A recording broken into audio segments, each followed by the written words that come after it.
హరే కృష్ణ దండత్ ప్రణామాలు అందరి భక్తులకి స్వాగతం. ఈరోజు మన శ్రీమద్ భాగవతం కక్షంలోకి. ఈరోజు మనం చర్చించుకునే విషయం కృష్ణుడి లీలల గురించి, ముఖ్యంగా బృందావనంలో చేసిన లీలలు. అవి ఇప్పుడు ఉద్ధవుడు వర్ణించబోతున్నాడు విదురుడికి. మనం చూద్దామంట మంగళాచరణ తర్వాత.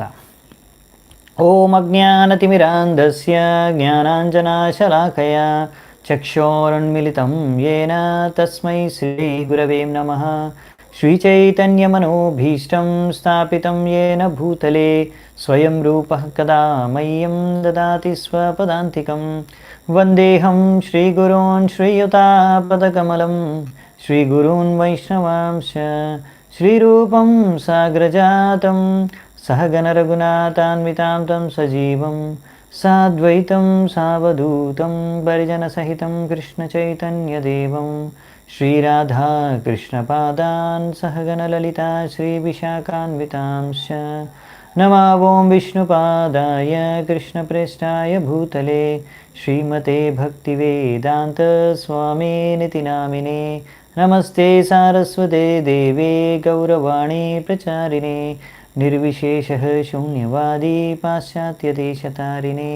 నమో మహావదన్యాయ కృష్ణప్రేమ ప్రదాయతే కృష్ణాయ కృష్ణ చైతన్య నామినే గౌరత్విషే నమః. హే కృష్ణ కరుణా సింధో దీనబంధో జగత్పతే గోపేశ గోపికా కాంత రాధాకాంత నమోస్తుతే. తప్తకాంచన గౌరాంగీ రాధే వృందావనేశ్వరి వృషభానుసుతే దేవి ప్రణమామి హరిప్రియే. నీలాచలనివాసాయ నిత్యాయ పరమాత్మనే బలభద్ర సుభద్రాభ్యాం జగన్నాథాయ తే నమః. వాంఛాకల్పతరుభ్యశ్చ కృపాసింధుభ్య ఏవ చ పతితానాం పావనేభ్యో వైష్ణవేభ్యో నమో నమః. జయ శ్రీకృష్ణ చైతన్య ప్రభు నిత్యానంద శ్రీ అద్వైత గదాధర శ్రీవాసాది గౌరభక్తవృంద. హరే కృష్ణ కృష్ణ కృష్ణ హరే హరే, హరే రామ రామ రామ హరే హరే. హరే కృష్ణ. ఈరోజు మనము శ్రీమద్ భాగవతం 3వ స్కందం 2వ అధ్యాయంలో 25వ నంబర్ శ్లోకం నుంచి 34వ నంబర్ శ్లోకం వరకు చర్చించుకోవడానికి ప్రయత్నిద్దామంట. ఈరోజు 25వ నంబర్ శ్లోకం. వసుదేవస్య దేవక్యాం జాతో భోజేంద్ర బంధనే చికీర్షుర్భగవానస్య శం అజేనాభియాచితః. ఇప్పుడు ఉద్ధవుడు విదురుడికి ఏం చెప్తున్నారంటే ఈ శ్లోకంలో, శ్రీకృష్ణ భగవానుడు ఆ బ్రహ్మదేవుడు ప్రార్థనను స్వీకరించి ఈ భూమి యొక్క భారాన్ని తగ్గించి భూమిని సంరక్షించడానికి వసుదేవ మరియు దేవకి యొక్క గర్భంలో ఆయన కృష్ణుడిగా ఆయన కంసుడి యొక్క కారాగారంలో జన్మించాడు, ఆవిర్భవించాడు అనేసి చెప్తున్నారు. ఇప్పుడు మళ్ళీ ఆవిర్భావ లీల, కృష్ణుడి యొక్క జన్మలీల ఎందుకు చెప్తున్నారు? ఎందుకు అంటే ఇక్కడ ఇప్పటివరకు మనకు చర్చించింది ఏంటంటే, అక్కడ మనకి విదురుడు అడిగాడు ఉద్ధవుణ్ణి కృష్ణుడి గురించి, బలరాముడి గురించి, యదువంశీయుల యొక్క కుశల సమాచారం గురించి. ఇప్పుడు వాళ్ళు వెళ్ళిపోయారు అందరూ భగవద్ధామానికి, సూర్యాస్తమయం అయిపోయింది, భగవంతుడు అనే సూర్యుడు అనే కృష్ణుడు అస్తమించాడు అని ఆ విరహాన్ని వ్యక్తం చేశాడు కొన్ని శ్లోకాల్లో. అది మనం నిన్న మొన్న చూసుకున్నాం, అవునా? ఇప్పుడు ఇంకా విరహం వ్యక్తం చేసిన తర్వాత ఇంకా అలాంటి ఆ లీలను, ఆ మోషాల లీల అంటే భగవంతుడు భగవద్ధామానికి ఎలా వెళ్ళాడు అనే విషయాన్ని ఇంకా చర్చించుకోవడం ఆయనకు అంతగా మనసుకు నచ్చక, అంటే భక్తులకి ఆ విషయాలు అంతగా ఇంట్రెస్ట్ ఉందన్నమాట. భగవంతుడికి వేరే లీలలన్నీ కూడా చర్చించుకోవడానికి వాళ్ళకి ఎక్కువ ఇంకా అభిరుచి అనేది ఉంటుంది. భగవంతుడు భగవద్ధామానికి అంటే ఈ శరీరాన్ని వదిలేసి ఎలా, అంటే శరీరాన్ని అంటే ఈ భగవద్ధామానికి వదిలేసి ఎలా వెళ్ళిపోయాడు విడిచి, ఆ విషయం కొంచెం దుఃఖానికి గురి చేసే విషయం అనేసి ఇక్కడ ఆల్రెడీ వ్యక్తం చేసేశారు ఉద్ధవుడు. అందుకే దాని గురించి చర్చించకుండా ఇప్పుడు భగవంతుడి యొక్క లీలను మొదటి నుంచి ఆవిర్భావం నుంచి మెల్లిగా మళ్ళీ యదువంశం నాశనం అయ్యే వరకు చెప్పాలంటే భగవద్ధామానికి వెళ్ళే వరకు మళ్ళీ సంక్షిప్తంగా వర్ణించుకుంటూ వెళ్తారు. ఈరోజు మనం చూసేది ఏంటంటే, ఇప్పుడు ఆవిర్భావ లీల నుంచి ముఖ్యంగా కృష్ణుడు చేసే లీలలు బృందావనంలో. బృందావనంలో కృష్ణుడు చేసే లీల గురించి మనము ఈరోజు చర్చించుకుంటాం. ఓకేనా? సో చూద్దామంట. తతో నందవ్రజం ఇతః పిత్రా కంసాద్విబిభ్యత ఏకాదశ సమస్తత్ర గూఢార్చి సబలో వసత్. సో ఇక్కడ ఏం చెప్పారంటే, ఇప్పుడు నంద మహారాజు కంసుడి యొక్క భయానికి పిత్ర కంసాదిబిభ్యత, ఆ పిత్ర అంటే ఇక్కడ పిత, భగవంతుడి యొక్క పిత అయిన వసుదేవుడు కంసుడి యొక్క భయానికి, వీడు నా శిశువుని మళ్ళీ వెంటనే చంపేస్తాడు తెలిస్తే, నాకు కొత్తగా మళ్ళీ శిశువు జన్మించాడని తెలిస్తే వెంటనే చంపేస్తాడు, ఎలాగైనా కంసుడి నుంచి నేను రక్షించాలి కృష్ణుడిని అనే భావనతో ఉన్నాడు. ఇప్పుడు ఆ కంసుడికి భయానికి అలా ఇప్పుడు కృష్ణుడు ఎలా రక్షించాలనే చింతనలో ఉన్నప్పుడు వసుదేవుడికి ఇప్పుడు ఇలాంటి మార్గదర్శనం చేశాడు కృష్ణుడు. సరే, మీరు నన్ను కంసుడి నుంచి రక్షించడానికి ఇక్కడి నుంచి నన్ను గోకులంలోకి తీసుకెళ్ళండి, అక్కడ నందమహారాజు వాళ్ళ ఇంటికని. అప్పుడు వెంటనే వసుదేవుడు కృష్ణుణ్ణి రక్షించే ఆ భావనను వ్యక్తం చేస్తూ కృష్ణుణ్ణి రక్షించాలనే ఉద్దేశంతో కంసుని బారి నుంచి ఆయన అక్కడి నుంచి కారాగారం నుంచి తీసుకెళ్ళి గోకులంలో నంద మహారాజు యొక్క ఇంట్లో ఆయన్ని భద్రంగా చేరుస్తాడు. సో అలా ఆయన కృష్ణుడు గోకులంలో చేరి, హరే కృష్ణ, కొద్దిగా ఇంటర్నెట్ గ్లిచ్ అనమాట, కొంచెం అప్ అండ్ డౌన్ అవుతూ ఉంటుంది అది అప్పుడప్పుడు. మేము ఊరిలో ఉన్నాం కదా, కొంచెం ఇక్కడ సిటీలో ఉన్నంతగా ఫాస్ట్గా ఉండదు, అప్పుడప్పుడు నెట్ ఫ్లక్చుయేట్ అవుతుంది. పర్వాలేదు, అయినా మీరు అందరూ ఓపికగా వింటున్నందుకు మనం కంటిన్యూ చేద్దామంట. సో కృష్ణుడు అలా బృందావనంలో 11 సంవత్సరాలు, ఏకాదశ సమాస్తత్ర అంటే అక్కడ ఏకాదశ అంటే 11 సంవత్సరాలు గూఢార్చి లుప్తంగా ఉన్నాడనమాట. ఎలాగైతే ఒక అగ్ని కప్పి పెడతామో అగ్నిని, అలా అక్కడ దాక్కొని ఉన్నాడు కృష్ణుడు అని ఇక్కడ చెప్తున్నారనమాట. అలా అతను అక్కడ బలభద్రుడితో సహా బలదేవుడితో సహా అక్కడ నివసించాడు 11 సంవత్సరాలు అని చెప్తున్నారు. సో ఇక్కడ ముఖ్యంగా ఏంటంటే కృష్ణుడు కంసుడికి ఏం భయపడలేదు, కానీ వసుదేవుడికి భయం ఉంది. ఎందుకంటే ఆయన ఇప్పుడు కృష్ణుడిని ఇంకా అక్కడ భగవంతుడిలా కన్నా ఎక్కువగా తన పుత్రుడిలా అక్కడ ఆలోచిస్తున్నాడు, వ్యవహరిస్తున్నాడు. సో తద్వారా ఆయన తన శిశువుని ఎలా సంరక్షించుకోవాలనే ఆలోచనలో ఉన్నాడు. సో ఈ యొక్క నందమహారాజు దగ్గరికి అందుకే తీసుకెళ్ళిపోయాడు వసుదేవుడు. ఇలా ఈ భావనలతో ఎప్పుడైతే ఇక్కడ వసుదేవుడు ఆలోచిస్తున్నాడు, కృష్ణుడు కూడా ఎంతో ఆనందపడతాడు అనమాట. ఎప్పుడు కృష్ణుడు తను భక్తులకి రక్షిస్తే అందులో కూడా కృష్ణుడికి ఒక ఆనందం దక్కుతుంది. కానీ అంతకన్నా ఎక్కువ ఆనందం ఎప్పుడైతే భక్తుడు కృష్ణుడిని రక్షించాలనుకుంటారో ఆ భావనలో ఆయనకి ఇంకా అలా భక్తుల ద్వారా రక్షించబడడం ద్వారా కృష్ణుడు ఇంకా ఎక్కువ ఆనందాన్ని అనుభవిస్తాడు అనమాట. అందుకే ఆ ఆనందాన్ని అనుభవించడానికి ఇక్కడ అలాగే వసుదేవుకి ఆనందాన్ని ప్రదానం చేయడానికి, నేను రక్షించాను కృష్ణుడిని అనే ఒక సంతృప్తిని ప్రసాదం చేయడానికి, అలాగే అక్కడ గోకులంలో నందబాబా యశోదమయి వాళ్ళందరూ కూడా, ఇంకా అందరూ బ్రజవాసులు, ముఖ్యంగా నందబాబా యశోదమయి కూడా, వారు కూడా ఎంతో యోగ్యమైన వ్యక్తులు, కృష్ణుడి యొక్క ప్రేమ కృపకు పాత్రులు. సో వారికి కూడా యోగ్యత ఉంది కృష్ణుడి యొక్క లీలలను, బాల్యలీలలను ముఖ్యంగా దర్శించుకోవడానికి. సో అందుకనే కృష్ణుడు వారితో కూడా అలాగే లీలలు చేసి వారికి కూడా ఆనందాన్ని ప్రసాదించడానికి, అలాగే మిగతా వ్రజవాసులందరికీ కూడా ఇక్కడ మథురాలోని కారాగారం నుంచి అక్కడికి గోకులంలో నందబాబా ఒక ఇంటికి అనమాట. ఇవి కారణాలు అనమాట. సో కృష్ణుడు చేసే ప్రతి కార్యానికి ఎన్నో కారణాలు, ఎన్నో కోణాల నుంచి మనకు కనిపిస్తాయన్నమాట. మనకు ఆచార్యులు చెప్తూ ఉంటారు, శాస్త్రాల్లో అక్కడక్కడ కూడా వర్ణించబడ్డాయి. సో ఈ విధంగా భగవంతుడు కూడా ఆధ్యాత్మిక ఆనందాన్ని ఆస్వాదిస్తూ తన భక్తులకు కూడా వాళ్ళ భావానుసారంగా వారికి ఆధ్యాత్మిక ఆనందాన్ని ప్రసాదిస్తున్నాడు అనమాట. నెక్స్ట్, పరితో వత్సపైర్వత్సాంస్ చారయన్ వ్యహరద్విభుః యమునోపవనే కూజత్ ద్విజ సంకూలితాంగ్రిభే.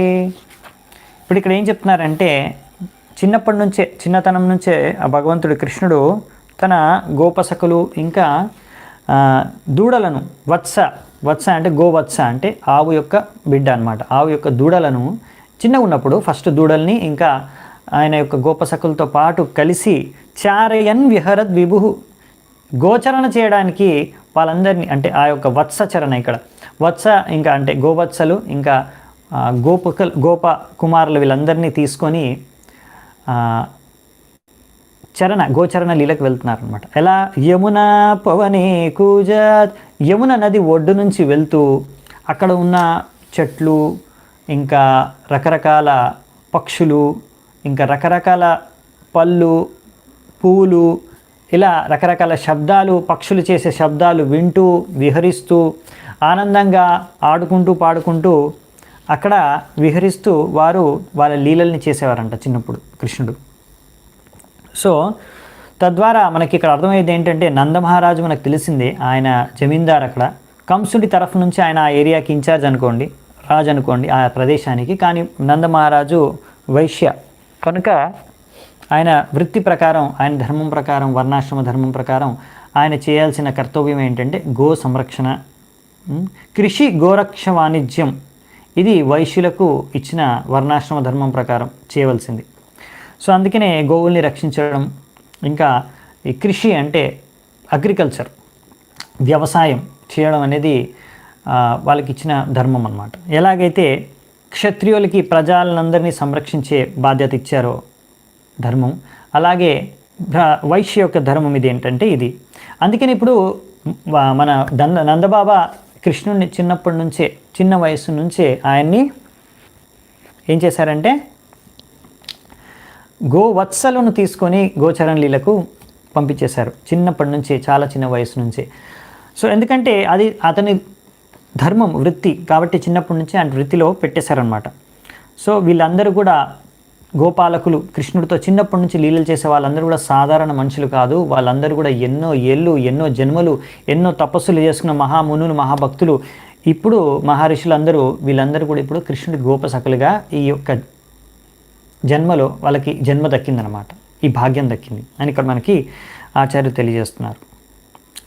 సో ఈ విధంగా కృష్ణుడు అలా అన్ని రకాల ప్రదేశాల్లో విహరించేవాడు. యమునా నది ఒడ్డున ఉన్న అన్ని రకాల వనాల్లో, 12 వనాల్లో విహరిస్తూ గోచరణ లీలలు చేస్తూ ఉండేవారు. సో ఇప్పుడు కూడా మీరు బృందావనానికి వెళితే అక్కడ మీరు ఇవన్నీ లీలాస్థలాల్ని దర్శించుకోవచ్చు. కృష్ణుడు ఎక్కడెక్కడ ఏమేమి లీలలు చేశారు, ఈ అసురుణ్ణి ఎక్కడ చంపారు, ఇలా ఎన్నో లీలల స్థలాలు ఇంకా ఉన్నాయి బృందావనంలో. మీరు వెళ్ళొచ్చు, చూడొచ్చు, దర్శించుకోవచ్చు. అక్కడ నుంచి ఆ దర్శన ద్వారా ఆధ్యాత్మిక ఆనందాన్ని అనుభూతి కూడా చేసుకోవచ్చు. చైతన్య మహాప్రభు మనకు చెప్పింది ఏంటి? తద్ధామ బృందావనం, కృష్ణుడి యొక్క ధామం బృందావనం, ఆయన అభిన్నం. సో కృష్ణుడి యొక్క ధామం అభిన్నం. సో కృష్ణుడిని మనం అక్కడ సాక్షాత్తుగా అనుభవించవచ్చు అన్నమాట. అంటే అనుభవాన్ని, అక్కడ ఆధ్యాత్మిక అనుభవాన్ని మనము పొందవచ్చు అన్నమాట కృష్ణుడి యొక్క ధామానికి వెళ్ళి, బృందావనానికి. అందుకని మనం అందరము ఎవరైతే చైతన్య మహాప్రభుని అనుసరిస్తున్నామో మనందరినీ గౌడీయ వైష్ణవులు అంటాం మనమందరం. సో మనం గౌడీయ వైష్ణవులందరం కూడా తప్పకుండా ఈ బృందావనాన్ని దర్శించుకోవాలి. అలాగే ఇక్కడ మనం చూస్తున్నాం ఉద్ధవుడు కూడా అక్కడ యమునా నది ఒడ్డునే కూర్చొని ఇవన్నీ దర్శించుకుంటున్నారు. సో 5,000 సంవత్సరాల క్రితం జరిగిన భగవంతుడు అన్ని లీల స్థలాలు అక్కడ ఉన్నాయి. తద్వారా మనం దాన్ని దర్శించుకొని భగవంతుడితో డైరెక్ట్గా మనము భగవంతుడి నుండి స్మరించుకోవచ్చు, ఇంకా ఆస్వాదించవచ్చు ఆధ్యాత్మిక ఆనందాన్ని. సో ఇవన్నీ కూడా అలా భక్తులందరూ కూడా 5,000 సంవత్సరాల నుంచి భగవంతుడు, కృష్ణుడు యొక్క భక్తులు అందరూ ఈ ప్రదేశాలని, భగవంతుడు చేసిన లీలా స్థలాల్ని దర్శించుకుంటూ ఉంటారు అనేసి ఇక్కడ చెప్పారనమాట. తద్వారా వాళ్ళు భగవద్ధామానికి వెళ్ళడానికి ఇంకా మార్గంలో వాళ్ళని వాళ్ళు సంసిద్ధం చేసుకుంటారు ఈ విధంగా అనేసి ఇక్కడ ప్రభుపాద వారు రాశారు. అలా అనమాట. సో అందరూ ఒకసారి బృందావానికి వెళ్ళాలన్నమాట.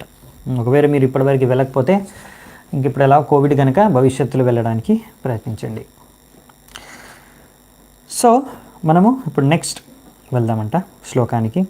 కౌమారీం దర్శయంశ్చేష్టాం ప్రేక్షణీయాం వ్రజౌకసాం రూఢన్ ఇవ హసన్ముగ్ధ బాలసింహావలోకనః.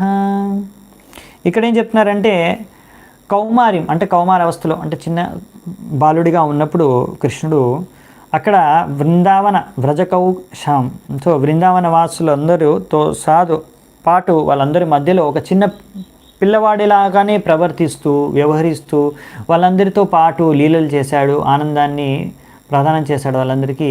సో ఒక చిన్న పిల్లవాడు ఎలాగైతే అప్పుడప్పుడు ఏడుస్తారు, అప్పుడప్పుడు నవ్వుతారు, అప్పుడప్పుడు ఆడుకుంటారు, అప్పుడప్పుడు మారాన్ చేస్తారు, అలాగే కృష్ణుడు కూడా అన్ని లీలలు చేస్తున్నాడు అనమాట. సో ఆయన అప్పుడు అలా కనిపిస్తున్నాడంటే లీలలు చేసుకుంటూ. బాలసింహావలోకన, చూడ్డానికి బాలసింహలాగా కనిపిస్తున్నాడంట. ఇక్కడ కృష్ణుడు పేరు ఇచ్చారు ఒకటి, బాలసింహ. నరసింహ విన్నారు కానీ బాలసింహ వినలేదు కదా. చిన్న బాలసింహ అంటే సింహం పిల్లగాడు అనమాట. అంటే సింహం అంటే పులి పిల్ల ఉంటారు కదా, అలాగే సింహం ఒక చిన్న సింహం అనమాట, బాలసింహం. ఎందుకంటే ఆయన ఓన్లీ ఏడవడం, నవ్వడం, ఆడుకోవడమే కాకుండా పెద్ద పెద్ద అసురుల్ని కూడా సింహం ఎలాగైతే చంపిపారేస్తుందో అలా, అంటే వధిస్తుందో అలా వధించేస్తాడు కదా కృష్ణుడు, ఎంతో సునాయాసంగా ఆడుకుంటూ. అదనమాట, ఆ విషయం కూడా వస్తుంది, రాబోతుంది. సో ఇలా భగవంతుడు ఎన్నో లీలలు చేశారు, వ్రజ లీలలు బృందావనంలో. కానీ ఇవన్నీ ఆస్వాదించాలంటే మనం కృష్ణుడు భక్తులమైతే బాగా ఆస్వాదించవచ్చు. నిరాకారవాదులు అయ్యారనుకోండి, వాళ్ళు ఆస్వాదించలేరు. ఎందుకంటే ఇవన్నీ కల్పితం అనుకుంటారు. ఇవన్నీ నిజం కావు, ఇవన్నీ కల్పితం. కనుక ఇలాంటి వాళ్ళు ఏంటంటే భగవంతుడికి ఆకారమే లేదు, ఇంకా లీలలు ఎక్కడి నుంచి వస్తాయి.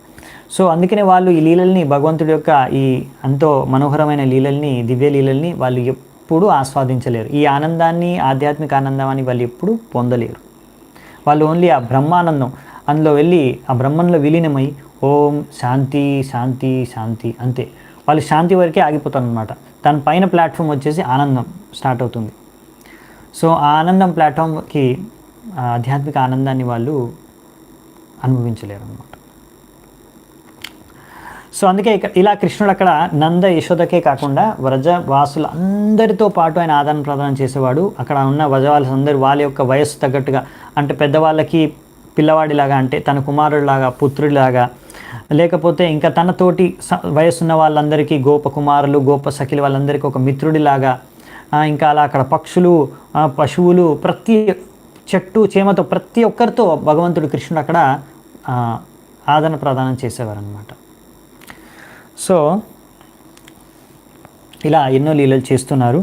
సయేవ గోధనం లక్ష్మ్య నికేతం సీత గోవృషం చారయన్ననుగాన్ గోపాన్ రణద్వేనుర్ హరీరమత్.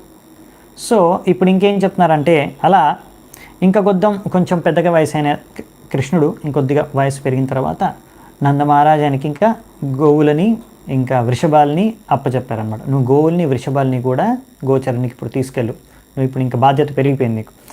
నికేతం గోవృషం, సీత గోవృషం, ఎంతో అందమైన గోవుల్ని ఇంకా వృషభాలని ఆయన కృష్ణుడికి అప్పచెప్పారు. ఇంకా కృష్ణుడు ఇప్పుడు గోచరణ లీల ప్రతిరోజు చేస్తున్నారు. చారయన్ననుగాన్ గోపాన్, గోచారణ చేసుకుంటూ తన గోప సకులందరూ కూడా ఆయన అనుసరిస్తూ వెళ్తున్నారు. అలా గోచరణ లీల చేసుకుంటూ వెళ్ళేటప్పుడు కృష్ణుడు ఎంతో ఆనందంగా వేణువుని వాయిస్తూ వెళ్తున్నాడంట. అలా వేణువుని వాయిస్తూ అందరూ ఆ వాయించే వేణువుని శబ్దాన్ని వింటూ ఆనందంగా వాళ్ళందరూ ఈ గోచరణ లీల చేసుకుంటూ వెళ్తున్నారంట. సో ఇది మనకి ఇక్కడ చెప్పారు, ఇది గోధనం. సో ఇక్కడ ఇది ధనంతో సమానం అన్నమాట. ముందు మనకు వేదిక సంస్కృతి ప్రకారం ఒక వ్యక్తి ధనవంతుడు అని ఎలా నిర్ధారించేవారంటే, ఆయనకు ఇప్పుడు ఇక్కడ జమీందారులు ఉన్నారు కదా, ఇప్పుడు ఇక్కడ ఈయన జమీందారు ఎవరు, నందమహారాజు. ఏ జమీందారు దగ్గర అయితే ఎక్కువగా ఆవులు ఇంకా ఎక్కువగా ధాన్యాలు ఉంటాయో, ఎక్కువగా ధాన్యాలు అంటే పంట ధాన్యాలు ఇంకా ఎక్కువగా ఆవులు ఉండే జమీందారునే ఎక్కువగా మంచి సంపన్నుడు, ధనవంతుడిగా గుర్తించేవారు.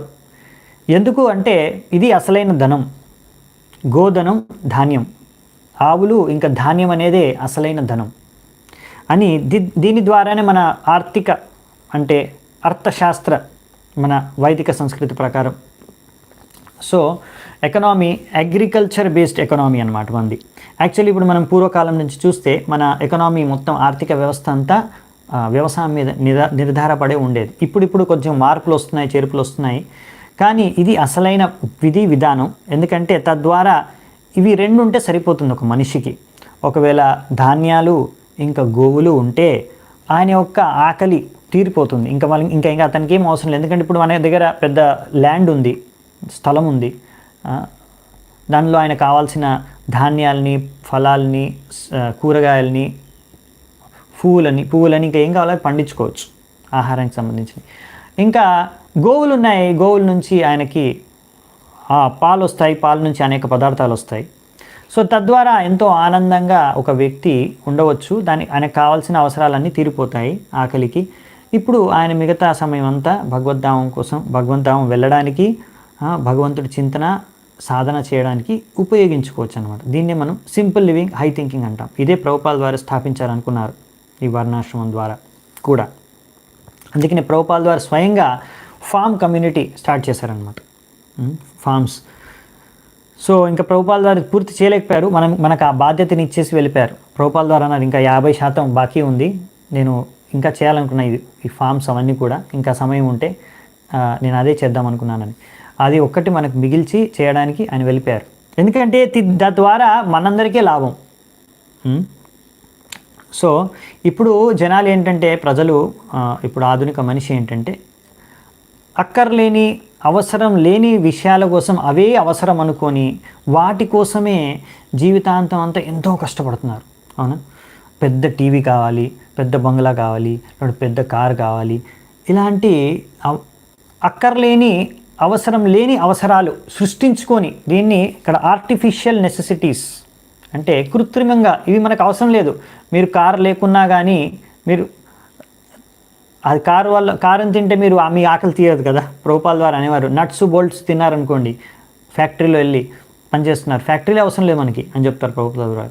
ఉన్నాయి ఇప్పుడు సరే, కానీ మనం దానికోసం ఇప్పుడు కొత్తగా సృష్టించడానికి అంతగా కష్టపడాల్సిన అవసరం లేదు. ఎందుకంటే అవన్నీ లేకున్నా కానీ మనము ఓన్లీ వ్యవసాయం, ఆవుల ద్వారా మనం హాయిగా జీవించవచ్చు, భగవద్ధామానికి వెళ్ళిపోవచ్చు, భక్తి మార్గాన్ని అనుసరిస్తూ అనే విషయాన్ని చెప్పారనమాట. అందుకనే ఇక్కడ చెప్పారనమాట. అందుకనే వైశ్యులకి యొక్క కర్తవ్యం ఏంటంటే గో సంరక్షణ, ఇంకా వ్యవసాయం చేయడం అనేది. అందుకనే మనకు స్మృతి శాస్త్రాల అనుసారంగా ఆవుని తల్లిగా, ఇంకా వృషభాన్ని తండ్రిగా గుర్తించారనమాట. ఎందుకంటే ఆవు తల్లిలాగా పాలిస్తుంది. అంతేకాకుండా వృషభం పొలాన్ని దున్ని అక్కడి నుంచి వ్యవసాయం చేసుకుంటే, ఆ వ్యవసాయం నుంచి మనకు ధాన్యాలు వస్తాయి, కూరగాయలు వస్తాయి, పళ్ళు వస్తాయి, అన్నీ వస్తాయి.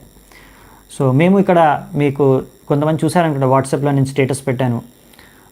మేము ఇక్కడ గోబర్, ఆవు పేడ, ఇంకా గోమూత్రం నుంచి ఉపయోగించి, ఇంకా మా ఎద్దులు ఉన్నాయి, వృషభాల నుంచి ఉపయోగించుకొని ఇక్కడ ఉన్న మా పొలం అంటే ల్యాండ్ నుంచి చాలా కూరగాయలు పండిస్తున్నాం కొన్ని. సో మీకు ఆ ఫొటోస్ కూడా నేను స్టేటస్లో పెట్టాను, వాట్సాప్ స్టేటస్లో. సో మీరు చూసారు, అది సంభవం. ఏ కెమికల్ యూజ్ చేయలేదు మేము, బయట నుంచి ఏ కెమికల్, టెక్నాలజీ యూజ్ చేయలేదు. మా బ్రహ్మచారి ఇంకా కొంతమంది కర్మచారీలు కలిసి చేశారు. సో అది సంభవం అన్నమాట. అలా అంటే మనకి గోవులు ఉన్నాయి, ఇంకా ల్యాండ్ ఉంది, అలా అందులోంచి మనం పండించుకోవచ్చు మనకు కావాల్సినవి. సరిపోయింది, ఇంకా మనకి ఇంకేం అవసరం లేదు చెప్పాలంటే. సో కానీ అందుకనే గోవుల్ని, వృషభాల్ని తల్లిదండ్రిగా గుర్తించారనమాట. సో ఇలా మనం జీవిస్తే వారిని గుర్తించవచ్చు కూడా, తల్లిదండ్రిగా గుర్తించవచ్చు కూడా. కానీ ఇప్పుడు మనుషుల సమాజంలో ఏం చేస్తున్నారంటే కషాయఖానాల్లో పంపించి తల్లిదండ్రుల్ని చంపేస్తున్నారు. అవునా? ఇప్పుడు ఆవుల్ని, వృషభాల్ని కషాయఖానకి వెళ్ళి అక్కడ చంపబడుతున్నాయి రోజు. ఇండియాలో, భారతదేశంలో అన్ని దేశాల కన్నా ఎక్కువగా చంపబడేది భారతదేశంలోనే. అంటే వన్ ఆఫ్ ద టాప్ అన్నమాట భారతదేశం. అన్ని గోవులు, ఎంతో వేల గోవులు, వేల వృషభాలు ప్రతిరోజు చంపబడుతున్నాయి కషాయఖానాలు. సో ఇలా తల్లిదండ్రుల్ని చంపుకునే సంస్కృతి కాదనమాట మనది. కానీ ఇది మన సంస్కృతి కాదు, ఇది ఏంటంటే పాశ్చాత్య సంస్కృతి. ఇది తీసుకొని వచ్చాము మనం. అందుకనే తద్వారా ఒక మనిషి సమాజం అనేది ఎంతో దిగజారిపోతుంది. అదే ఇక్కడ రాస్తున్నారనమాట. తద్వారా మనిషి మానవత్వాన్ని కోల్పోతున్నాడు. ఇక్కడ ప్రభుపాల్ ద్వారా రాస్తున్నారు. Human society will kill its spirit of life by killing the father and mother. ఏ మనిషి అయినా తన తల్లిదండ్రులనే చంపేస్తే కషాయఖానాలో తీసుకెళ్ళి, సో అది ఇంకేం మానవత్వం, ఇంకా మనిషిలో ఏం మనిషి లక్షణం మిగిలి ఉంది అని ఇక్కడ ప్రభుపాల్ వారు ప్రశ్నిస్తున్నారు. సో అందుకనే ఇలా గోవులు ఉంటే, మంచి పంటలు ఉంటే అది శ్యామలంగా ఉంటుందన్నమాట. తద్వారా మనకు మనసుకి కూడా ఆనందంగా ఉంటుంది, ఆధ్యాత్మికంగా కూడా మంచిది, అది భౌతికంగా కూడా మనకు మంచిది అనమాట. అన్ని విధాలుగా ఇవి చాలా మంచివి అనమాట. సో ఇంకా నా వాట్సాప్ స్టేటస్లో ఉంది ఈరోజు, అంటే నిన్న మధ్యాహ్నం ఏమో పెట్టుంటాను, నేను డే టైంలోనే పెట్టాను. సో ఇంకా కొద్దిసేపు మీరు చూడొచ్చు, ఎవరైతే చూడకపోతే. అంటే దానికి షాయద్ మీ నంబర్ సేవ్ చేసుకుని ఉండాలనుకుంటా నేను. ఒకవేళ మీరు మీ పేరు ఎప్పుడైనా పెట్టుంటే నేను సేవ్ చేశాను నంబరు, మీ పేరు పెట్టుండకపోతే షాయద్ నేను నంబర్ సేవ్ చేయలేదనుకుంటా. సో మీరు వాట్సాప్లో మీ పేరు పెట్టొచ్చు, నేను సేవ్ చేసుకుంటాను. ఎప్పుడైనా నేను వాట్సాప్ స్టేటస్ పెడితే మీరు చూడొచ్చు కూడా. ఎందుకంటే అన్నీ నేను మన వాట్సాప్ గ్రూప్లో పెట్టాను, ఎందుకంటే ఇలా చాలా ఫొటోస్ ఇంకా చాలా ఇన్ఫర్మేషన్ అయిపోతాయి అనేసి నేను కొన్ని వాట్సాప్ స్టేటస్లోనే షేర్ చేస్తాను. సో ఇలా గోచరణ లీల చేసుకుంటూ మేము ఇక్కడ వంకాయలు, బెండకాయలు ఇప్పుడు ప్రస్తుతానికి పండుతున్నాయి ఆల్రెడీ. ఫ్రెష్ రీసెంట్ ఫొటోసే, లైవ్ ఫొటోసే. ఇంకా కొన్ని బర్బట్టి అంటారన్నమాట, లాంగ్ బీన్స్, అవి కూడా ఉన్నాయి ఇప్పుడు. ఇంకా నెక్స్ట్ ఇంకా కొన్ని పెడుతున్నారు, ఇంకా కొన్ని వస్తాయి వచ్చే నెలల్లో. సో ఈ విధంగా చాలా ఈజీగా పండించుకోవచ్చు అనమాట. సో ఇలా కృష్ణుడు కూడా గోచరణ లీల చేసుకుంటూ ఆయన ఒక వేణువుని వాయించుకుంటూ వెళ్తున్నాడు అనమాట. సో ఆ దృశ్యం ఎంతో సౌందర్యంగా ఉంటుందనేసి బ్రహ్మదేవుడు బ్రహ్మ సంహితాలు వర్ణిస్తాడు. వేణుం క్వనంతమరవందదలాయ దాక్షం బర్హావతాం శతమసితాంబుద సుందరాంగం కందర్పకోటికమణీయ విశేష శోభం గోవిందమాది పురుషం తమహం భజామి. సో ఇలా ఎంతో ఆనందంగా భగవంతుడు వేణువు వాయించుకుంటూ వెళ్తున్నప్పుడు ఎంతో సౌందర్యంగా ఉంటాడని ఈ సౌందర్యాన్ని వర్ణిస్తున్నారనమాట ఇక్కడ బ్రహ్మ సంహితలో బ్రహ్మదేవుడు ఈ శ్లోకంలో. సో ఇదనమాట. అందుకే ఇది చాలా ప్రాక్టికల్ అన్నమాట. మన భాగవతంలో రాసింది, మన శాస్త్రాల్లో చెప్పింది మన నిజ జీవితంలో ఉపయోగపడేది. మేము ఆల్రెడీ ఈ ఫిలాసఫీ, ఈ యొక్క జ్ఞానాన్ని మేము నిజ జీవితంలో ఉపయోగించి వెనకాలే ఉందన్నమాట మా ఫామ్. ఇక్కడ గోశాల ఉంటుంది, ఇక్కడ ఫామ్ ఉందన్నమాట వెనకాలే, నేను కూర్చుని వెనకాలే అంతా. సో మేము ఇక్కడ నిజ జీవితంలో చూడగలుగుతున్నాం అన్నీ. సో ఇదేదో ఈ శాస్త్రాల్లో ఉండే విషయాలు మనకు సంబంధం లేని విషయాలు, ఎప్పుడో పురాణ కాలంలో పనికొచ్చేవి, ఈరోజు పనికిరాని విషయాలు కావు. ఈరోజు కూడా మొత్తం సమాజంలో ఉన్న అన్ని సమస్యలకు పరిష్కారం ఇదే. ఎందుకంటే ఈ విధంగా మీకు ఏ పొల్యూషన్ జరగదు. చూడండి, ఇది భగవంతుడు సృష్టించిన విధానం అన్నమాట. ఇప్పుడు ఆవులు ఉంటాయి, అది గడ్డి తింటుంది, అవునా? గడ్డి ఇంకా అట్లాంటి ఏవన్నా పళ్ళు, కూరగాయలు ఏవైనా సరే ఇలాంటివన్నీ తినే పదార్థాలు, వెజిటేబుల్స్ కానీ, వెజిటేషన్ ఇంకా ఆకుకూరలు ఇవన్నీ తింటుంది. ఇలా గడ్డి తిని ఆవు మళ్ళీ అందులోంచి మనకు పాలు ఇస్తుంది. పాల ద్వారా మనం ఎన్నో పదార్థాలు చేసుకోవచ్చు. అంతేకాకుండా గోమూత్ర ఇంకా ఆవు పేడ ఇస్తుంది. ఆ పేడ గోమూత్ర ద్వారా అది మనకి ఎన్నో ఔషధ విలువలు కూడా ఉన్నాయి, అందులో ఔషధాలుగా యూజ్ చేసుకోవచ్చు.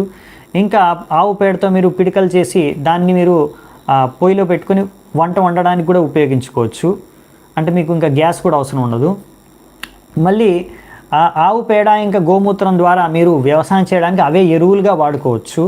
మళ్ళీ వృషభాలు దున్నడానికి ఇంకా మీకు ఏ ట్రాక్టర్లు అవసరం లేదు.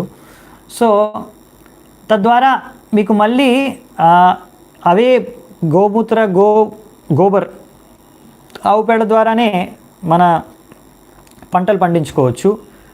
కాబట్టి మనకి ఇంకా బయట నుంచి ఏం అవసరం లేదు. మళ్ళీ ఇందులోంచి మళ్ళీ పంటలు వస్తాయి. సో అందులో కొన్ని మనం ఉపయోగించుకోవచ్చు, మళ్ళీ కొన్ని గోసేవ చేసుకోవచ్చు. మళ్ళీ ఈ విధంగా సైకిల్ అన్నమాట. సో మనకి ఇక్కడ సూర్యుడి నుంచి మనకి సూర్యకాంతి వస్తుంది, తద్వారా అది ఎనర్జీ. ఇదేంటంటే భగవంతుడు ఎనర్జీ సప్లై చేసేది. భగవంతుడు సూర్యుడి నుంచి మనకి సూర్యకాంతి నుంచి ఆ ఎనర్జీ వస్తుంది.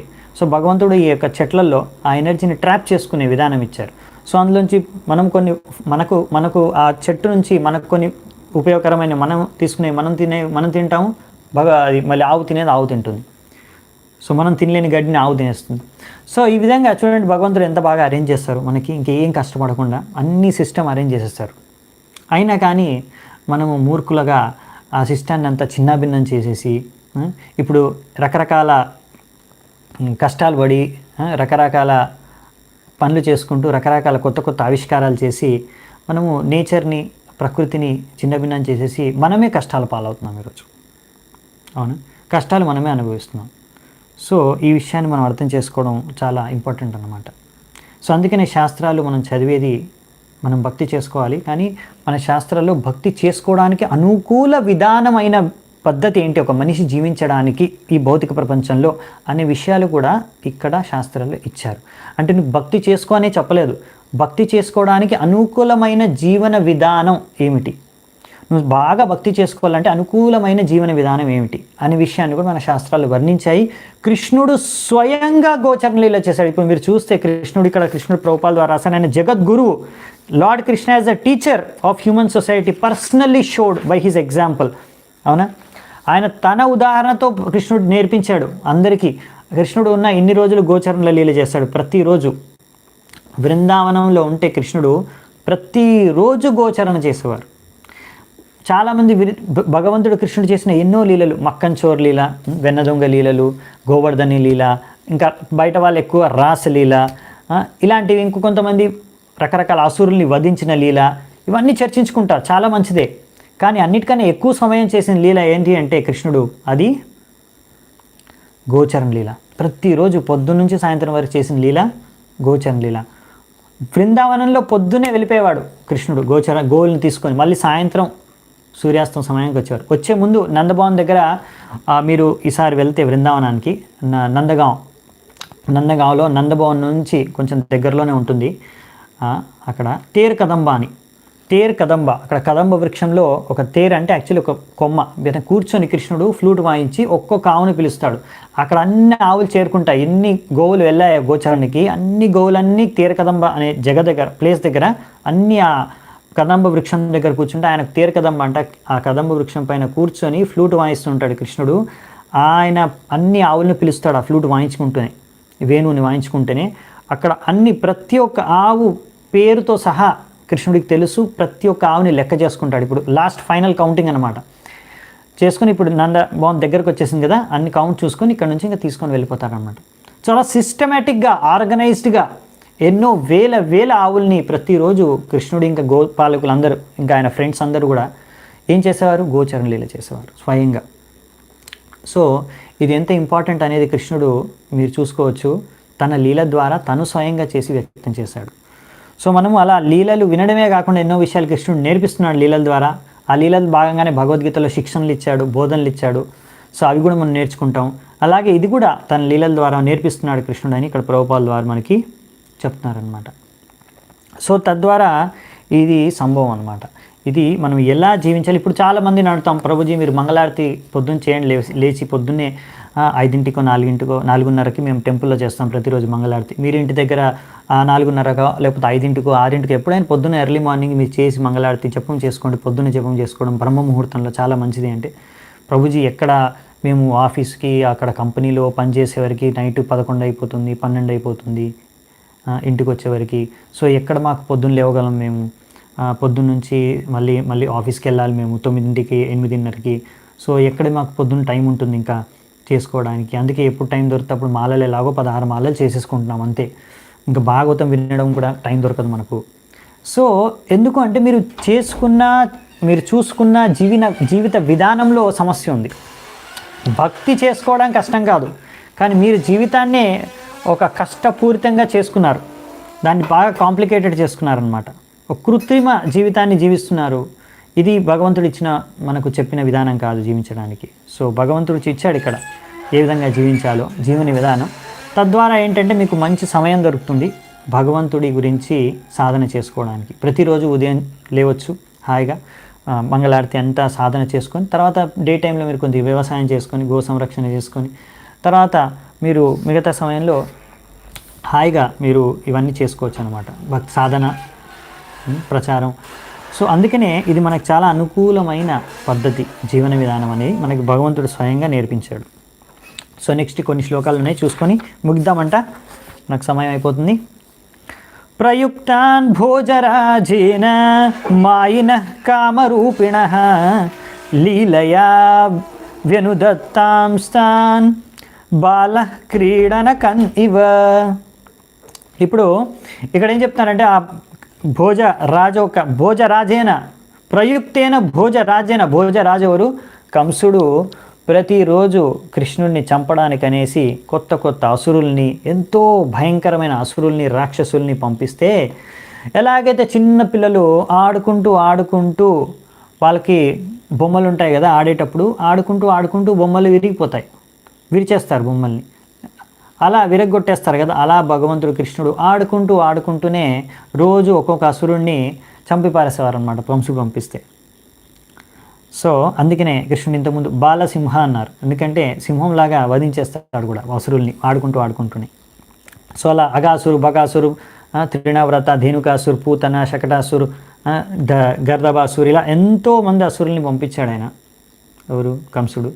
అందరినీ, ఇంకా ఎంతోమంది అసురులు ఉన్నారు, అందరినీ కృష్ణుడు ఎంతో ఆడుతూ పాడుతూ చంపేశాడు. ఆయనకి ఏ అస్త్రశస్త్రాలు అవసరం లేదు. మీరు చూడండి, బృందావనంలో కృష్ణుడు ఎంత అన్ని అసురుల్ని చంపినా కానీ ఒక్కసారి కూడా ఆయన సుదర్శన చక్రాన్ని లేకపోతే ఏ రకమైన అస్త్రశస్త్రాలను ఉపయోగించలేదు.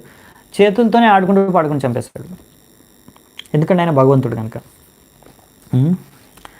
సో నెక్స్ట్, విపన్నాన్ విషపాణేన నిగ్రహ్య భుజగాదిపం ఉత్తాపయాపయద్గావస్ తత్తోయం ప్రకృతి స్థితం. ఇంకేం చెప్పారంటే ఇక్కడ, విపన్నాన్ విషపానేన.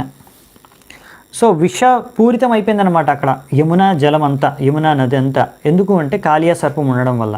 సో కృష్ణుడు ఏం చేశాడంటే, అలా విషపూరితమైపోయిన యమునా నదిని జనాల్ని ఎవరు తాగలేకపోతున్నారు, తాగిన వాళ్ళు మృతి చెందుతున్నారు అనేసి వాళ్ళ యొక్క వ్రజవాసుల యొక్క బాధల్ని తట్టుకోలేక వెంటనే కృష్ణుడు వాళ్ళ నుంచి ఆ బాధల నుంచి ముక్తి చేశాడు. ఎలా అంటే కాళియా దమనం, కాళియా నాగు యొక్క అహంకారాన్ని దమనం చేసేసాడు, తగ్గించేసి దానికి సరైన దండన విధించి అక్కడి నుంచి తరిమి కొట్టేశాడు.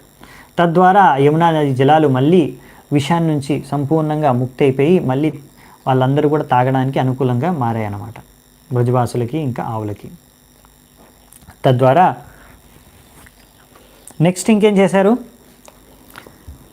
ఆయజయద్ గోసవేన గోపరాజం ద్విజోత్తమైః విత్తస్య చోరుభారస్య చికీర్షన్ సద్వ్యయం విభుః. ఇక్కడ ఏం చెప్పారంటే, ఇంకా కృష్ణుడు అలా నంద మహారాజుకి, ఆయన గోపరాజం ద్విజోత్తమై, ఆయన గోపరాజు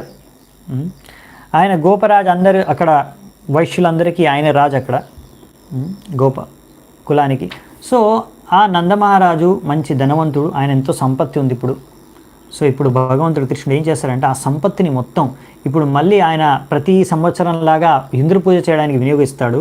సో ఈసారి అలా కాకుండా ద్విజోత్తమం బ్రాహ్మణులకి పూజించడానికి, అలాగే గోవుల్ని గోపూజ చేయడానికి, ఇంకా గోవర్ధనాన్ని పూజించి దాన్ని పరిక్రమ చేయడానికి వినియోగించమనేసి ఆయన సలహా ఇస్తాడు నందమహారాజుకి. తద్వారా ఈ విధంగా ఎలా తద్వారా ఈ ఇంద్రుడి యొక్క అహంకారాన్ని కూడా ఆయన తగ్గిస్తాడనమాట. ఒక మంచి శిక్షణ ఇవ్వడానికి, ఒక గుణపాఠం నేర్పించడానికి ఇంద్రుడికి ఈ విధంగా కృష్ణుడు ఈ లీలను చేస్తాడు. అంతేకాకుండా మన అందరికీ కూడా ఒక శిక్షణ ఇవ్వడానికి. ఎందుకంటే ఇక్కడ మన వైదిక సంస్కృతిలో, వేదాలలో, శాస్త్రాలలోనే ఉన్నాయి దేవత ఆరాధన, దేవత యొక్క పూజలు, ప్రతి దేవతకు ఎలా పూజించుకోవాలి, ఎలా యజ్ఞం చేయాలనే విషయాలు ఉన్నాయి. అది ఎవరికి అంటే ఎవరైతే ఇంకా భగవంతుడి కృష్ణుని సంపూర్ణంగా తత్వలోకంలో భగవంతుడిగా అర్థం చేసుకొని స్వీకరించలేకపోయారో, అంత జ్ఞానం లేదు, అంత విజ్ఞానం లేదు, అంత ఆలోచన లేదు, అలాంటి వారు, అలాంటి నమ్మకము శ్రద్ధ లేనివారు, సరే వారు ఇప్పుడు మా టెంపుల్ బయట ఒకరు ఉన్నారు, మా టెంపుల్ బయట దగ్గరలో ఒక షాప్ ఉంది. ఆ షాప్లో ఒకసారి నేను ఇంకొక డివోటీ వెళ్ళి అతనితో మాట్లాడుతున్నప్పుడు, మీరు మందిరానికి రండి, కృష్ణుడిని పూజించుకోండి, భగవంతుడు కృష్ణుడు అంటే, నాకు తెలియదు భగవంతుడు కృష్ణుడు ఉన్నాడో లేదో, నాకైతే నా ముందైతే కనిపించట్లేదు, నేను చూడలేకపోతున్నాను అతను. కానీ నాకు తెలుసు ఎవరో ఉన్నారు, అది కృష్ణుడో ఏమో నాకు తెలియదు, కానీ నాకు కనిపించేది భగవంతుడిని నేను పూజిస్తాను. నాకు కనిపించే దేవుడు ఎవరు? అక్కడ నాకు సూర్యుడు కనిపిస్తున్నాడు, ప్రతిరోజు సూర్యుడు ఉదయిస్తున్నాడు, సూర్యుడి నుంచి నాకు సూర్యకాంతి వస్తుంది. సో తద్వారా నాకు అది ఉపయోగపడుతుంది నాకు రోజు. సో తద్వారా నేను పొద్దున్నే రోజు సూర్యుడికి సూర్య నమస్కారం చేసుకుంటాను.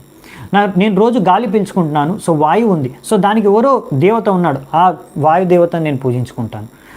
ఇలా నాకు వర్షాలు అవసరం ఉన్నప్పుడు నాకు వర్షాలు వస్తున్నాయి, తద్వారా నాకు పంటలు వస్తున్నాయి. సో అందుకనే నేను ఆ వర్షాలు కురిపించే ఆ దేవుడిని నేను పూజించుకుంటాను. అంతేకాని ఇలా నాకు కనిపించని ఆ కృష్ణుడిని నేను పూజించలేను అని ఆ వ్యక్తి అంటున్నాడు అనమాట. సో నాకు అప్పుడు అర్థమైంది, ఓకే మనకు శాస్త్రాలు ఎందుకు ఇచ్చారో దేవతల ఆరాధన కొంతమందికి చేసుకోవాలని, మేధసహ. సో ఎవరైతే ఇంకా భగవంతుడు కృష్ణుని ఆరాధించుకోలేరు, శాస్త్రాలని చదివి అర్థం చేసుకోలేరు సంపూర్ణంగా తత్వాల్ని, సో అలాంటి వారికి సరే మీకు కనిపించే దైవం అంటే సూర్యుడిని, ఆ చంద్రుడిని, లేకపోతే ఇంద్రుడిని, లేకపోతే ఇలా వాయువుని, అగ్నిని, వరుణదేవుణ్ణి, ఇలాంటి దేవతల్ని మీరు పూజించుకోండి.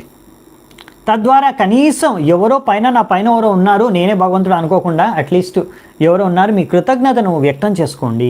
కనీసం అలాగైనా మంచిది. ఎందుకంటే వాళ్ళందరూ కూడా భగవంతుడి చేత నియుక్తపరిచిన దేవతలే, వాళ్ళందరూ కూడా భగవంతుడి యొక్క సేవకులే. భగవంతుడి తరఫున ఈ యొక్క మొత్తం లోకాలని వాళ్ళే పరిపాలిస్తున్నారు, సంరక్షిస్తున్నారు, మనకు కావాల్సిన అన్ని వస్తువులను, సదుపాయాలని అందిస్తున్నారు. అందుకనే భగవంతుడు సరే అనే తెలుసుకొని ఈ సిస్టమ్ చేశారనమాట. మీరు యజ్ఞాల ద్వారా ఆ దేవతల్ని మీరు సంతృప్తి పరిస్తే, ఆ దేవతలు సంతృప్తి చెందితే వాళ్ళు కూడా మీకు కావాల్సిన వర్షాలని, వాయువుని, సరైన జలాన్ని, సరైన ఎండని మీకు ఇస్తాయి. తద్వారా మీరు ఆనందంగా సుఖంగా బతకొచ్చు అని. సో ఇక్కడ కృష్ణుడు ఏంటంటే, మరి మనం ఎవరైతే ఆల్రెడీ కృష్ణుని పూజిస్తున్నామో, ఆరాధించుకుంటున్నామో, దేవాది దేవుడైన కృష్ణుని, సో మనకు మళ్ళీ సపరేట్గా ప్రతి దేవతను పూజించే అవసరం లేదు అనే విషయాన్ని కూడా కృష్ణుడు తెలియజేయడానికి ఇక్కడ మీరందరూ ఎలాగో నా భక్తులే, ఎందుకంటే మీరు ఆరాధన ఏంటి, మీరు నన్ను ప్రేమిస్తున్నారు, నన్నే మీ జీవితంగా మీరు జీవిస్తున్నారే, సో ఇలాంటి మీకు మళ్ళీ ఆ దేవతల్ని ఆరాధించుకునే అవసరం కూడా లేదు. మీరు నన్ను ఆరాధిస్తున్నారు కనుక, దానికన్నా మీరు నన్ను సంతృప్తిపరచాలనుకుంటే మీరందరూ వైశ్యులు కనుక వైశ్య వృత్తి ప్రకారం ధర్మానుసారంగా మీరు గోపూజ చేయండి, బ్రాహ్మణులకు సేవ చేయండి, గోవర్ధనకు పూజ చేయండి. ఈ విధంగా గోవుల్ని, బ్రాహ్మణుల్ని, గోవర్ధన సేవ చేసుకొని నన్ను సంతృప్తిపరచండి అని కృష్ణుడు మనకి ఇక్కడ తెలియజేస్తున్నాడు అన్నమాట. నెక్స్ట్ ఇంకా లాస్ట్ శ్లోకస్. వర్షతీంద్రే వ్రజ కోపాద్ భగ్నమానేతి విహ్వలః గోత్రలీలాతపత్రేణ తాతో భద్రానుగృహ్ణత. ఇంకా ఉద్ధవుడు ఏం చెప్తున్నాడు, ఓ విదురా, ఇలా ఆ ఇంద్రుడి యొక్క అహంకారాన్ని దెబ్బతీసినప్పుడు, కృష్ణుడు అహంకారంతో దెబ్బతిన్నప్పుడు, తన అహంకారం ఎప్పుడైతే దెబ్బతినిందో, అవమానించబడ్డాడో ఇంద్రుడి విధంగా, అతను నన్ను అవమానించారా వీళ్ళు, ఇలాంటి సాధారణ ప్రజలు అనేసి ఎంతో కోపానికి గురయ్యి అందరూ వ్రజవాసుల పైన తన కోపాన్ని వ్యక్తం చేస్తూ ఎంతో పెద్ద వర్షాన్ని కురిపించాడు, వాళ్ళందరికీ కష్టాన్ని కలిగించాలని. చూడండి, ఇలా ఇంద్రుడు అందుకే తన యొక్క అహంకారాన్ని తగ్గించాలని కృష్ణుడు ఈ యొక్క లీల చేసింది. ఎందుకంటే అప్పుడప్పుడు ఇంద్రుడు అనుకుంటాడు, ఇలా దేవతలు ఎప్పుడైనా వారు అనుకున్నారనుకోండి, ఎవరు అందరూ ఇంతమంది ప్రజలు నన్నే పూజిస్తున్నారు గొప్పగా, అంటే ఇంకా నేనే గొప్ప అని కొంచెం ఎప్పుడైతే అలా గర్వితంతో అహంకారం నిండిపోతుందో, పెరిగిపోతుందో, కృష్ణుడికి అది నచ్చదు. సో వెంటనే మళ్ళీ ఆయన వాళ్ళని లైన్లో తీసుకొస్తాడనమాట. సో అందుకనే, కానీ ఇప్పుడు ఇంకా ఇంద్రుడిని ఇంకా అర్థం చేసుకోలేదు. ఇంద్రుడు ఇక్కడ వర్షం కురిపిస్తే అప్పుడు కృష్ణుడు ఏం చేశాడు, అందరూ వ్రజవాసుల్ని, ఆవులని, ప్రతి పక్షి పశువులందరినీ కూడా, అందరి మనుషుల్ని కూడా వ్రజకులంలో గోవర్ధనాన్ని ధరించి గోవర్ధన లీలలు చేసి వాళ్ళందరినీ కూడా ఆ ఇంద్రుడి యొక్క కోపాన్ని నుంచి రక్షించారు. తద్వారా ఇంద్రుడికి కూడా గుణపాఠం నేర్పించారు. శరచ్చసీకరైర్మృష్టం మానయన్ రజనీముఖం గాయన్ కలపదం రేమే స్త్రీనాం మండల మండనః. ఇంకా లాస్ట్ ఏంటంటే, ఇప్పుడు ఇంకా చెప్పేదంటే లాస్ట్ ఒక శశి అంటే చంద్రుడు, శరత్ అంటే శరత్ ఋతువు. శరత్ ఋతువులో ఎప్పుడైతే చంద్రుడు ఫుల్గా ఉన్నాడో అంటే శరత్ పూర్ణిమ అన్నమాట. శరత్ పూర్ణిమ రోజు ఆయన ఇంకా అందరూ అక్కడ ఉన్న గోపికలు, వ్రజవాసుల్లో ఉన్న వ్రజకులంలో ఉన్న గోపికలందరినీ సంతృప్తిపరచడానికి, వాళ్ళకి ఆనందం ప్రదానం చేయడానికి తన సౌందర్యంతో ఆ రోజు ఆ యొక్క శరత్ పూర్ణిమ రోజు రాసలీల చేశారు అని కూడా ఇక్కడ చెప్తున్నారన్నమాట. సో రాసలీల అనేది కృష్ణుడు చాలా కొంచెం పెద్దగా అయిన తర్వాత చేస్తాడు, వెళ్ళే ముందు, ఆల్మోస్ట్ ఇక్కడ మథురకు వెళ్ళే కన్నా ముందు. సో వీళ్ళందరూ రాసలీల గురించి చర్చించుకుంటారు, కానీ రాసలీల కన్నా ముందు దాంతోపాటు ఆయన ఎన్నో లీలలు చేశారు, దాని గురించి కూడా మనం చర్చించుకోవాలన్నమాట. సో ఇక్కడ అలా రాసలీల చేశారు అని ఇక్కడతో ఆయన వ్రజలీలను, బృందావన లీలలను కృష్ణుడి ఇక్కడ ముగిస్తున్నాడు ఉద్ధవుడు. సో నెక్స్ట్ ఇప్పుడు కృష్ణుడు మథురాకు వెళ్తాడు. తర్వాత మథురాలో మరియు ద్వారకాలో, మళ్ళీ కురుక్షేత్రలో, ఇలా హస్తినాపురంలో చేసే అన్ని లీలల గురించి కూడా సంక్షిప్తంగా వర్ణించుకుంటూ వెళ్తారు. సో అవన్నీ లీలలు మనము శుక్రవారం రోజు నుంచి మళ్ళీ వచ్చే నెక్స్ట్ అధ్యాయంలో చూద్దామంట. అందుకే నెక్స్ట్ అధ్యాయం పేరు అదే, బృందావనం బయట చేసిన లీలలు. అవునా, the lord's pastimes out of Vrindavan. So Mathura, Dwarka, Hastinapuram, Kurukshetra, అక్కడ నీళ్ళని మనం చూద్దామంట. శుక్రవారం నుంచి అప్పటి వరకు సెలవు. మీ అందరికీ ధన్యవాదాలు ఇంతసేపు ఓపికగా విన్నందుకు. శ్రీల ప్రభుపాద కీ జై. గ్రంథరాజ్ శ్రీమద్ భాగవతం की जय. समवेत गौर भक्त वृंद की जय. निताय गौर सीतानाथ प्रेमानंदी. हरि हरि बोल.